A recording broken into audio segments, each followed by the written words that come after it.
Thank you, Brennan. Great to have Brennan back for sure. And it's great, again, to be back trading here in the new year. Make sure you hit that QR code below and join us at Day Trade the World, the #1 prop trading firm in the world. Day Trade the World. Okay, look, today's going to be pretty simple here. Brennan just highlighted Aapl. Now, sure, there was great news about Foxconn, 90%. That's pretty good considering what we heard before. But there was a note that came out just before the market opened that there was a shipment possible delay in getting parts for the watch and the Airpods that Aapl has asked to get fewer pieces and parts for those two equipment. So unfortunately, you could see here, if they're asking for less shipments for parts, maybe demand is down. So that's always been a problem with Aapl. So look what happens here today. Aapl completely collapses. Now, the reason why this is your trade of the day is very, very important. At least it is for me, because we saved a lot of money. Because this is what we were looking at. We were looking at a 130 hold. Why were you looking at a 130 hold? Well, I put the day chart up here. You could see we've sort of bounced off some of these bottoms. And I was just thinking, hey, the market started the day up 1%.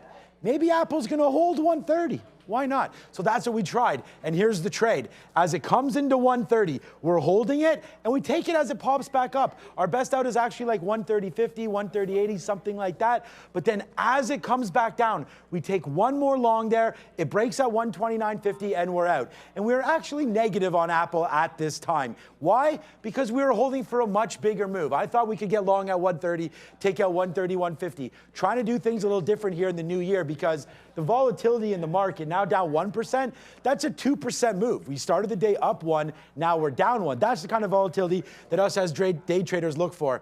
Unfortunately, this happened, and Neil and I both said, like, oh man, just to have reverse short on Microsoft, reverse short on AMD, all these names. But there it is, there's the fall down. Now, this is where it's your trade of the day for a couple reasons. It drops all the way back down, and what do we pick? 125. So I'm like, you know what? How far down are we actually going to go? Is Aapl really going to be down 4 or 5% today? So we take some more bounces off of 125, and those actually work out to be okay, and we're fine with it. We make back a little bit of money, but the market's weak. Tesla's breaking lows. Everything's starting to go down. Market's starting to go down. So what we wind up doing is we find our trusted 50-period moving average, and we start shorting all of these pops. All of these purples are shorts. Now we're flat. Well, actually, I still have a small piece on Aapl still on, right, waiting for it to actually break 125 again. It doesn't look like it did, so we're not out. But you could see 125.50. These are 125s. These are 125s.